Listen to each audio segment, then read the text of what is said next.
The important thing to remember about Marathon is you have your characters. They each have different supers, they have different abilities, lots of strengths, lots of weaknesses. And you can check your abilities guide. Take a look, see what they offer. Your cradle, the best, most important part of the game because you can pick and choose to build your own class, and this is permanent. It does not count for the wipe. And also, when you hit a certain threshold, you unlock perks. Very important to remember that because it's going to basically give you a tactical edge depending on what character you are leveling up. Secondly, the vault. The vault, basically, if you don't understand it because it just looks like a whole convoluted mess, think of it this way. You got your weapon. Done. Backpacks. We all know backpacks from Warzone and other extraction shooters. There's med packs. There's sneak packs, which messes with people's signals. It's the effects of the signal jammer. You got your shield. You have your modifiers, which is basically your implants, your cores, your modules. If you don't understand what it does, just hover over it and get an idea. Also, I have a lot of stuff. Sell it. Not every time. You don't have to because, again, your money's wiped in 3 months. But the most important thing, we talked about the cradle earlier, convert it. If you convert your items, it gives you XP towards the cradle, thus giving you permanent unlocks for your character. It's very important to remember that. Factions. It may look like what the heck is going on. I'll give you one tip.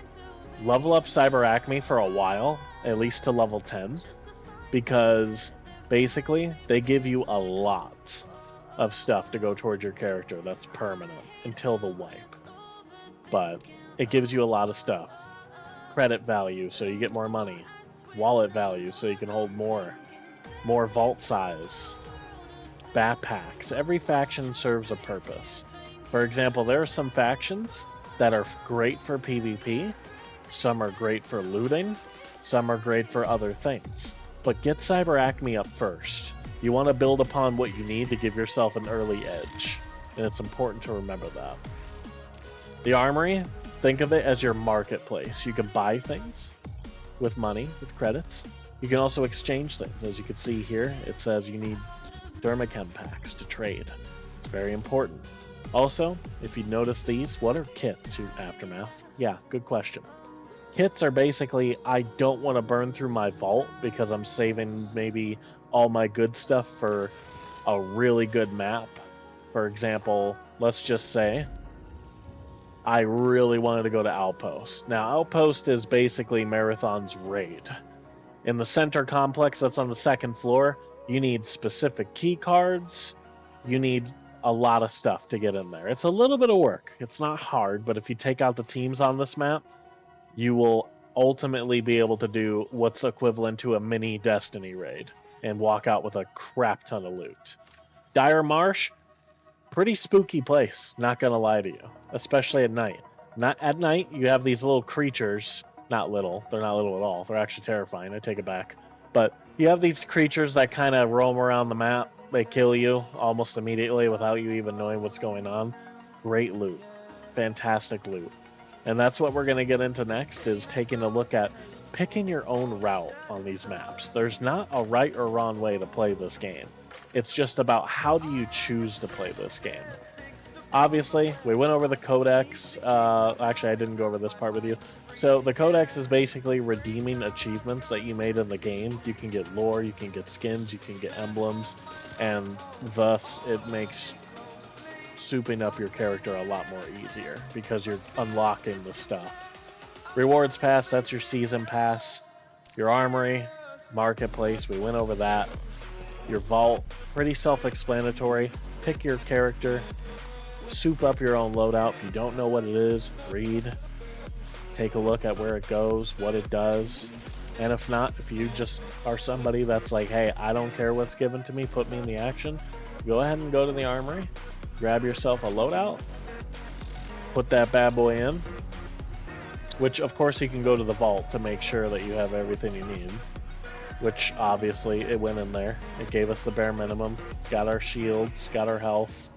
You even have an ammo crate for you and your team. Boom, jump right in, call it a day, pick a map. Now, if you want to play something that's a little bit less risky and you can farm a lot of loot, sponsored survival's the best.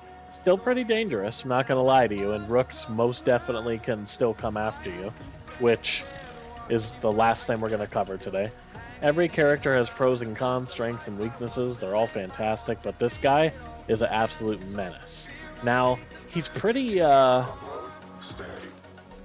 handicapped, I'm not going to lie to you, because his abilities are only really good for blending in with the robots, with the UESC. Sorry, I forget about the S every single time. The UESC basically have robots spread out all across the maps, and this gentleman right here uses the signal mask. He can blend right in, and all of a sudden he's holding hands and skipping in the meadows with the people trying to kill you. It's horrible. But his entire job is just to kill you. He's a bounty hunter. He just goes into games, even if they're already like halfway over, he's there to kill you. His entire existence is to kill you, basically. Anyway, let's go over the next part, covering the maps. Thank you guys, and let's move on to the next section.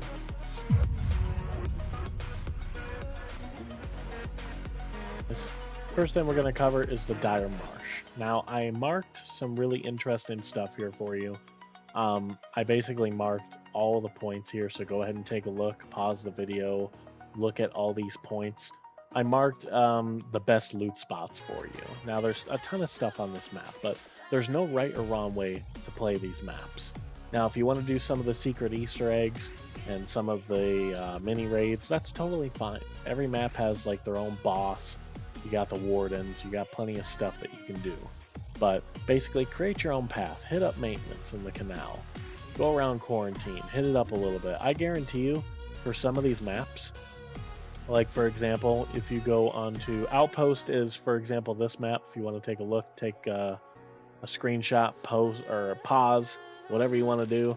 The keys I marked on the map here, I turned it on. Those are what you'll use, including the towers you'll see spread out across the map, to get into Pinwheel Base. Now, Pinwheel is its own separate thing because Pinwheel Base is on the second floor. It's not part of the map, so please don't get confused saying, hey, why am I not in the command wing? This blue part means it's floating in the sky. You have to take an elevator to get up there. But once you get up to that second floor, you basically unlock certain rooms, and you just start blasting your way through there. You take out a mini boss, you hit some secret buttons that are on the wall. It's nothing for Destiny players. I guarantee you can do it in your sleep. But I marked the keys on the map. I marked everything you'll need. Now, when you kill UESC on this map, UESC, see, I did it again every time. Basically, pick up those cards that they have on them, and that's what you use to unlock chests across the map. That'll really help you out. Last thing I wanted to bring up, perimeter. Perimeter is a great place to start to get a hang of the game. Now, I marked the boss down here, but these are the caches that you need to pay attention to on the map. You can pause the video, do whatever you got to do, but pick your own route. Perimeter is nice because it's open, but it's also not nice because also it's open. Great place for long-range weapons. Use long-range weapons on perimeter. I swear, it'll help you, it'll save you. It's everything you possibly need. But come up with your own strategy, guys. I just thought I'd give you some pointers. You can pause the video, take screenshots, do whatever you have to do. But I just wanted to give basically a very, very quick guide on how you can play Marathon and come up with your own strategies.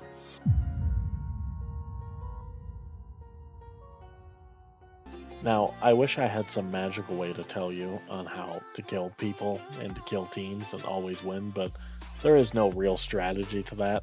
Basically, move up with your team. Teamwork is essential in this game.